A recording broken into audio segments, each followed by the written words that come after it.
Hello students, आज हम flamingo का थर्ड चैप्टर शुरू करने वाले हैं जिसका टाइटल है डीप वाटर।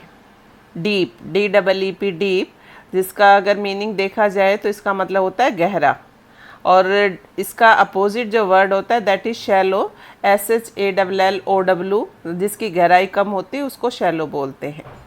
तो ये डीप वाटर में क्या है, यहाँ पर जो राइटर है वो अपनी बताता है एक चाइल्डहुड एक्सपीरियंस के बारे में कि क्या हुआ उसके साथ।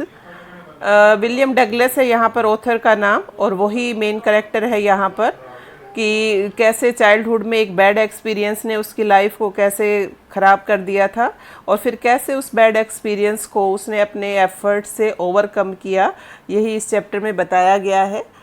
तो जो डीप वाटर है वो मेनली एक तरह से हमें एक मोरल भी प्रोवाइड करता है, एक इंस्पिरेशन भी देता है कि if we are firm determined, if we have strong will power, then no one can stop us from achieving our goal.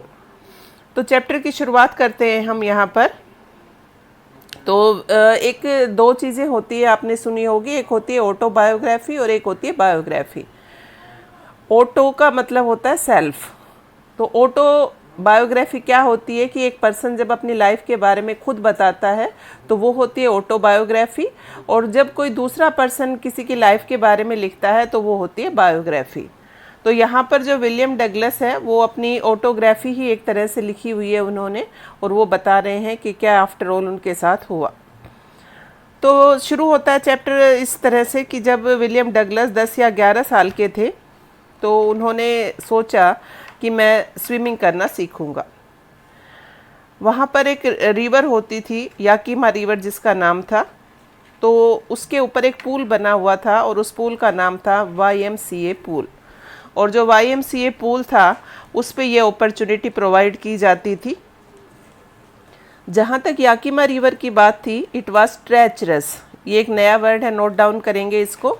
Treacherous क्या होता है? डिसेप्टिव, मतलब जिसकी गहराई का अंदाज़ा नदी की नहीं होता उसको ट्रेचरस बोलते हैं। तो जो राइटर की मदर थी, डगलस की जो मदर थी, वो उसको बार बार वॉर्न करती रहती थी कि भाई वो याकीमा रिवर की तरफ ना जाए, क्योंकि वहाँ पर बहुत सारे बच्चे डूब जाते थे। और जब भी कोई ऐसी इंसिडेंट होती थी तो जो उसकी मदर थी वो उसको ज़रूर बताती थी ताकि वो अवेयर रहे इस बारे में और उधर ना जाए। पर जब पूल की बात आती है, YMCA पूल की, तो उसको थोड़ा सेफ़ माना जाता था। सेफ़ क्यों माना जाता था कि शैलो जो उसका एंड था, जिधर कम गहराई होती थी, वहाँ पर उसकी जो गहराई थी 2 या 3 फीट डीप ही था वो, और दूसरी तरफ से उसकी गहराई 9 फीट थी। सेफ़ इसलिए भी था कि जो ड्रॉप था, पानी का जो बहाव था वो ग्रेजुअल था, मतलब पहले कम फिर थोड़ा ज़्यादा, लाइकवाइज इस तरह से था।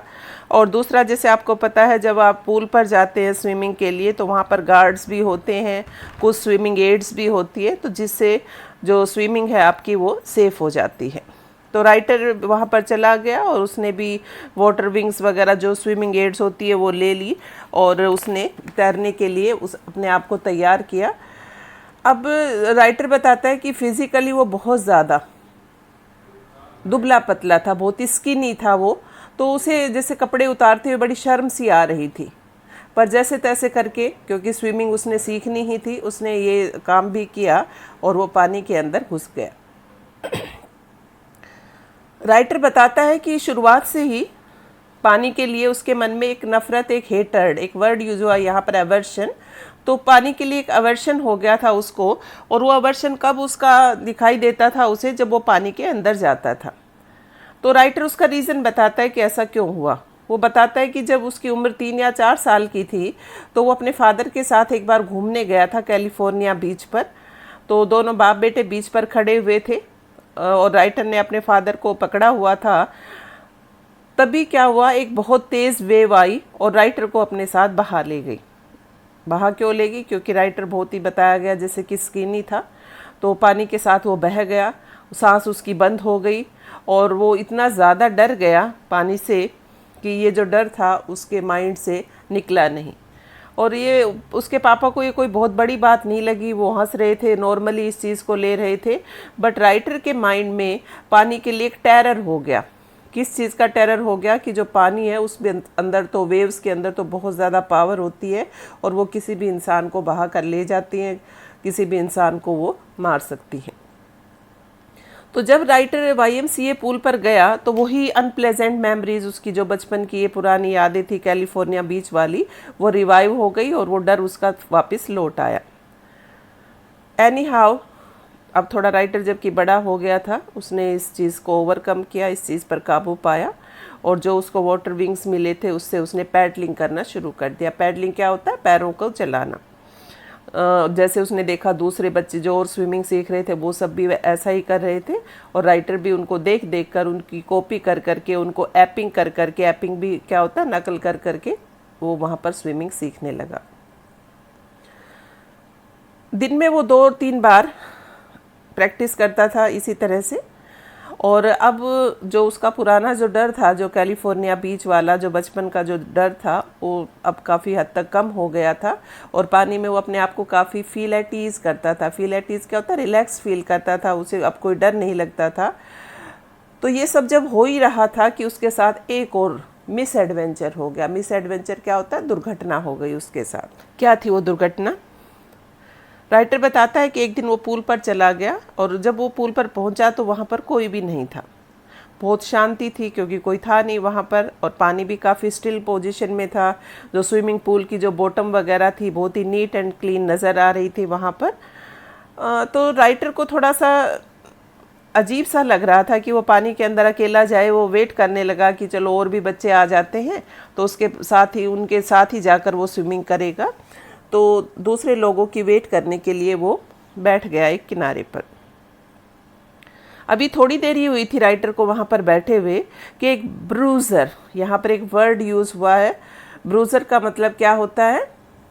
एक हट्टा कट्टा जिसको बोलते हैं। हट्टा कट्टा मतलब जिसके बहुत ज़्यादा मसल्स वगैरह हों, बहुत ही अच्छी फिज़िक जिसकी हो, उसको बोला जाता है। तो एक ब्रूज़र, वहाँ पर एक लड़का आता है, 17-18 साल उम्र थी उसकी और काफ़ी मतलब फिज़िकली बहुत ज़्यादा वो स्ट्रोंग था, बहुत ज़्यादा स्मार्ट था, स्टाउट था। तो आकर उसने राइटर को कहा कि hi skinny, how would you like to be ducked. Skinny उसको क्यों कहा? क्योंकि उसके मतलब वीक होने का, कमज़ोर होने का एक तरह से उसने मजाक उड़ाते हुए उसको कहा, डक्ड होता है डुबो देना, कि अगर मैं तुम्हें यहाँ से उठाकर पानी में डुबो दूँ तो तुम्हें कैसा लगेगा।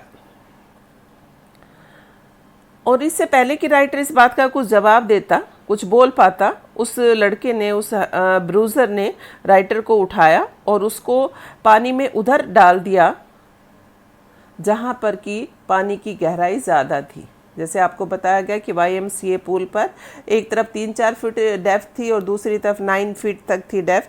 तो 9 फीट जिधर गहराई थी उस तरफ उसने राइटर को फेंक दिया। अब राइटर जैसे पलोथी मारे हुए वहाँ पर बैठा था, तो बिल्कुल हल्का फुल्का था ही वो, तो वैसे के वैसे जैसे समाधि में लोग बैठे होते, बिल्कुल वैसी पोजीशन में वो पानी के अंदर जाने लगा। अब वो पानी के अंदर जैसे डूबने लगा तो पानी उसके मुंह के अंदर चला गया, पानी को वो स्वेलो करने लगा। स्वेलो क्या होता है? निगलने लगा और वो बॉटम पर पहुंच गया। राइटर बहुत ज़्यादा डर गया। पर एक बहुत बड़ी बात जो यहाँ पर राइटर बताना चाहता है कि फिज़िकली वो डर गया था, पर जहाँ तक माइंड की बात थी, दिमाग की बात थी, अभी भी उसका जो माइंड था, उसकी जो बुद्धि थी, वो काम कर रही थी। और जब मैं पानी के नीचे जा रहा था, राइटर बताता है, तो मैंने प्लानिंग करनी शुरू कर दी, एक स्ट्रेटजी बनानी शुरू कर दी। क्या स्ट्रेटजी बनानी शुरू कर दी मैंने? कि जैसे ही मेरे पैर, एक वर्ड होता है FOOT फुट और उसका प्लूरल होता है फीट।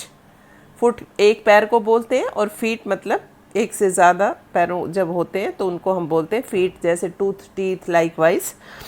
तो उसने क्या सोचा कि जैसे ही मेरे दोनों पैर बॉटम को टच करेंगे, मैं एक बहुत तेज़ जंप मारूंगा और जंप मारूंगा तो हल्का सा तो मैं हूँ ही, क्या होगा? मैं पानी के ऊपर आ जाऊंगा, क्योंकि जो हल्की चीज़ें होती है वो क्या होता है? पानी के ऊपर तैरने लग जाती हैं। तो लाई फ्लैट ऑन इट और मैं पैडल मार मार कर अपने पैरों की सहायता से क्या करूँगा? पूल के किनारे पर आ जाऊँगा। ये उसने अपने माइंड में स्ट्रेटजी, एक प्लान उसने बना ली। अब ये जो 9 फुट की जो गहराई थी पूल की, राइटर को ऐसा लग रहा था जैसे वो 9 फीट ना होकर कितनी हो गई थी? 90। 90 की स्पेलिंग यहाँ पर देखेंगे NINETY, 90 जिसको बोलते हैं। और बताता है राइटर कि इससे पहले मेरे पैर बॉटम को टच करते जो मेरे लंग्स थे उनके अंदर पानी भर गया था, और ऐसा लग रहा था जैसे जो मेरे लंग्स हैं वो अभी ब्रस्ट हो जाएंगे, फट जाएंगे। पर जैसे ही मेरे पैरों ने बॉटम को हिट किया, टच किया, मैंने पूरी अपनी जान से, एक वर्ड यहाँ पर यूज़ किया है, फ्रेज यूज़ किया गया है, टू समन द स्ट्रेंथ, पूरी ताकत से, पूरी जान से। तो मैंने अपनी पूरी जान लगा दी और मैंने वही जैसे प्लान किया था, एक बहुत तेज़ मैंने जंप मारा ऊपर की तरफ आने के लिए। मुझे लग रहा था कि मैं पानी पर, जैसे पहले सोचा था उसने, एक कॉर्क की तरह से, कॉर्क क्या होता है, एक मतलब कार्डबोर्ड टाइप कुछ हल्की सी चीज़ होती है जो बहुत ही लाइट वेट होती है, तो उसे लगा कि वो कॉर्क की तरह से आ जाएगा सरफेस पर हुआ उसका उल्टा। धीरे धीरे मैं ऊपर आया, मैंने अपनी आंखें खोली और मुझे क्या नज़र आया, वहाँ पर सिर्फ पानी पानी नज़र आया, और पानी भी ऐसा जिसका कलर बहुत ही डर्टी सा, येलो सा था। मैं डर गया, और जब मैं ऊपर पहुंचा तो मुझे लगा शायद कुछ मुझे पकड़ने के लिए मिलेगा, कोई रस्सी, कोई रेलिंग वगैरह जैसे ही मिलेगी तो मैं उनको पकड़ लूँगा और ऊपर आ जाऊँगा। और मैंने जैसे ही ग्रैब करने की, पकड़ने की कोशिश की तो मेरे हाथ में सिर्फ क्या आया, पानी आया। और अब मेरा दम घुट रहा था, सफोकेट हो रहा था। मैं चिल्लाने की कोशिश भी कर रहा था पर कोई आवाज़ मेरे गले से बाहर नहीं निकल रही थी। और तभी मुझे एहसास हुआ कि मेरी जैसे आँख और नाक तो थोड़ा पानी के ऊपर आए, पर जो मेरा मुंह था वो पूरा पानी से बाहर नहीं आ पाया। मैं पानी के सरफेस के पास आया, ऊपर तक थोड़ा आया, और अंदर पानी मेरे चला गया मुंह के अंदर से, गला मेरा चौक हो गया। मैंने कोशिश की कि मैं अपने पैरों से कुछ पैडलिंग करने की कोशिश करूं, बट जो मेरे पैर थे वो बिल्कुल ऐसे हो गए जैसे किसी ने वज़न लटका दिया था, जैसे उनमें जान ही नहीं थी। इतने भारी मुझे महसूस होने लगे थे वो, जैसे वो पैरालाइज्ड हो गए थे, लकवा मार गया था, जैसे स्टिफ हो गई थी मेरी टांगें। और ऐसा लग रहा था जैसे बहुत बड़ी एक कोई ताकत थी जो मुझे पानी के अंदर, पूल के अंदर खींच रही थी अपनी तरफ।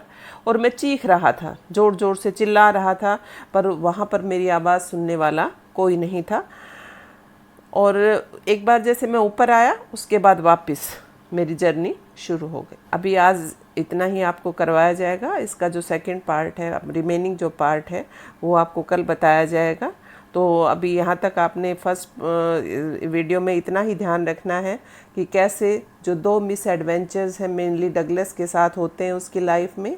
फर्स्ट कैलिफोर्निया बीच पर होता है और दूसरा YMCA पूल पर होता है कि एक जो ब्रूज़र, एक लड़का जो होता है हट्टा कट्टा, कैसे उसको पानी के अंदर डक कर देता है, पानी के अंदर थ्रो कर देता है, और फिर कैसे राइटर अपना दिमाग का यूज़ करते हुए स्ट्रेटजी बनाता है और वो स्ट्रेटजी के ऊपर वर्क करता है, पर वो कितना कामयाब हो पाता है वो अब आगे आपको सेकंड पार्ट में बताया जाएगा। तो आप इस वीडियो को देखिएगा, क्योंकि सेकंड पार्ट आप तभी समझ पाएंगे जब आप इस फर्स्ट पार्ट को थोरोली समझेंगे और इसको पढ़ेंगे। Thank you so much.